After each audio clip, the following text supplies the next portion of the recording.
আসসালামু আলাইকুম। সম্মানিত ভিউয়ার্স, কেমন আছেন? আজকের বিষয়টি হচ্ছে অতি গুরুত্বপূর্ণ একটি বিষয়। শিক্ষার্থীরা যারা উপবৃত্তির আবেদন করবেন তাদের জন্য নতুন শর্ত আরোপ। 2026 সালে উপবৃত্তি পেতে হলে শিক্ষার্থীদেরকে কিছু নিয়ম বাধ্যতামূলক মানতে হবে। প্রাথমিক বিদ্যালয়ে একজন শিক্ষার্থী উপবৃত্তি পেতে হলে 80% দিন উপস্থিত থাকতে হবে। অর্থাৎ শ্রেণী কার্যক্রম যত দিন চলবে তার 80% উপস্থিত নিশ্চিত করতে হবে। যদি 80% উপস্থিত না থাকে তাহলে সে উপবৃত্তির আওতায় আসবে না। দ্বিতীয় শর্ত হচ্ছে পূর্ববর্তী ক্লাসে পাস করতে হবে।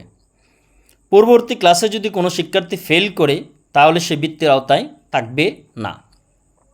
প্রাথমিক বিদ্যালয়ে প্রি প্রাইমারিতে একজন শিক্ষার্থীর বয়স ন্যূনতম 4 বছর হতে হবে। তারপর অনলাইন জন্ম নিবন্ধন থাকতে হবে।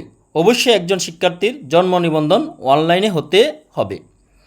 জাতীয় পরিচয়পত্রের মাধ্যমে মোবাইল সিম নিবন্ধিত থাকতে হবে।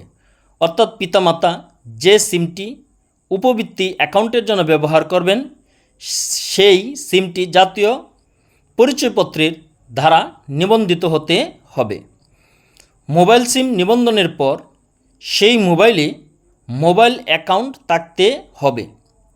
সেই মোবাইল অ্যাকাউন্ট থাকবে নগদ, বিকাশ, যের মাধ্যমে উপবৃত্তির টাকা পৌঁছাবে সেই অ্যাকাউন্ট তাকে খুলতে হবে।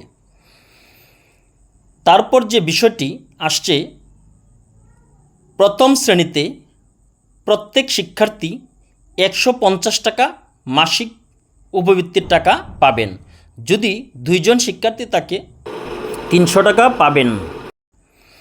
আপনাদেরকে একটি ছোট্ট রিকোয়েস্ট করব, যদি আমার চ্যানেল নতুন হয়ে থাকেন তাহলে অবশ্যই আমার চ্যানেলটি সাবস্ক্রাইব করবেন, লাইক, কমেন্ট এবং শেয়ার দিবেন।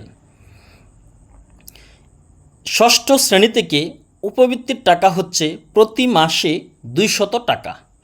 প্রতি মাসে 200 করে টাকা ষষ্ঠ শ্রেণীতে প্রতি শিক্ষার্থীদেরকে দেওয়া হবে।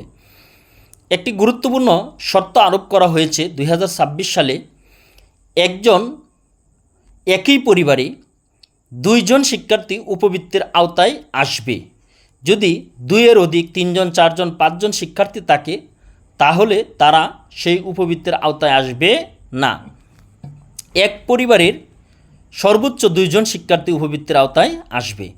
প্রথম শ্রেণীতে 150 টাকা মাসিক উপবৃত্তির টাকা আসবে এবং ষষ্ঠ শ্রেণী থেকে 200 টাকা করে মাসিক উপবৃত্তির টাকা প্রদান করা হবে।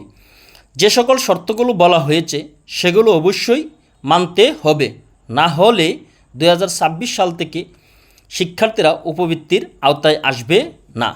এখনও যারা আমার চ্যানেলটি সাবস্ক্রাইব করেননি তাদেরকে ছোট্ট রিকোয়েস্ট করছি, অবশ্যই আমার চ্যানেলটি সাবস্ক্রাইব করবেন, লাইক, কমেন্ট এবং শেয়ার দিবেন। সবাই ভালো থাকবেন, সুস্থ থাকবেন। আল্লাহ হাফেজ।